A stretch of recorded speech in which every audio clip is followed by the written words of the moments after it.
आज म तपाईहरुलाई एउटा सजिलो नेपाली किबोर्डको बारेमा भन्न गइरहेको छु।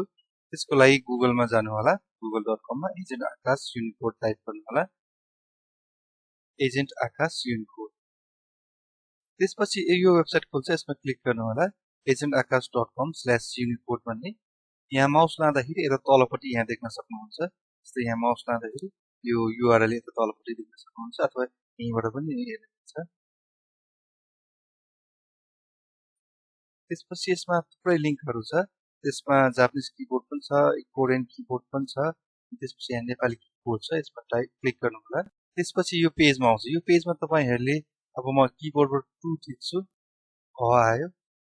त्यसपछि 3 थिच्छु, आयो। यसरी नै किबोर्डबाट पनि गर्न सक्नुहुन्छ अथवा यही थिचेर माउसबाट किबोर्ड युज नगरिकन यतैबाट पनि गर्न सक्नुहुन्छ। अब यसमा नेपाल लेख्नु पर्यो भने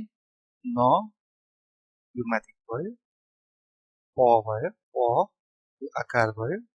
त्यसपछि ल चाहिँ किबोर्डबाट थिच्छु, नेपाल। यसरी सेलेक्ट अल गरेर यो कपीको पनि गर्न सक्नुहुन्छ। कपी गरेर अब फेसबुकमा पेस्ट गर्नुपर्ने हो कि अब कुन ठाउँमा पेस्ट गर्नुपर्ने हो त्यो गर्न सक्नुहुन्छ। र अर्को यसमा फंक्सन भनेको चाहिँ अब यो अन्डु पनि गर्न सक्नुहुन्छ।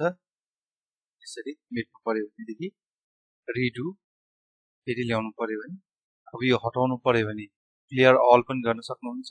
यो सबै हट्यो।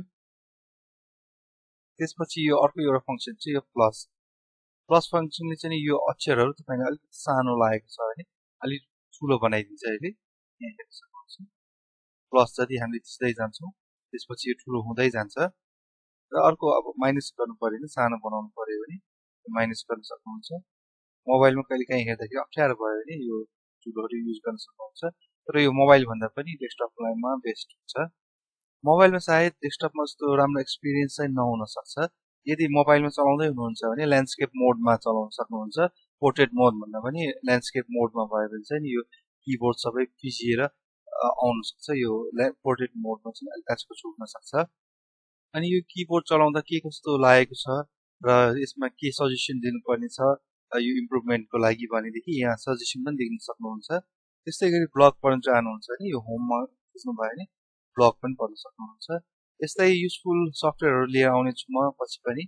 तपाईलाई कस्तो सफ्टवेयरको बारेमा बुझ्न मन लागेको छ त्यो मलाई कमेन्ट गर्न सक्नुहुन्छ। र यो भिडियो कस्तो लागिरहेको छ, यो भन्दा पहिले नेपाली टाइपिङको मैले भिडियो एउटा बनाएको थिएँ, कस्तो लागिरहेको छ कमेन्ट गर्नु होला। Thank you.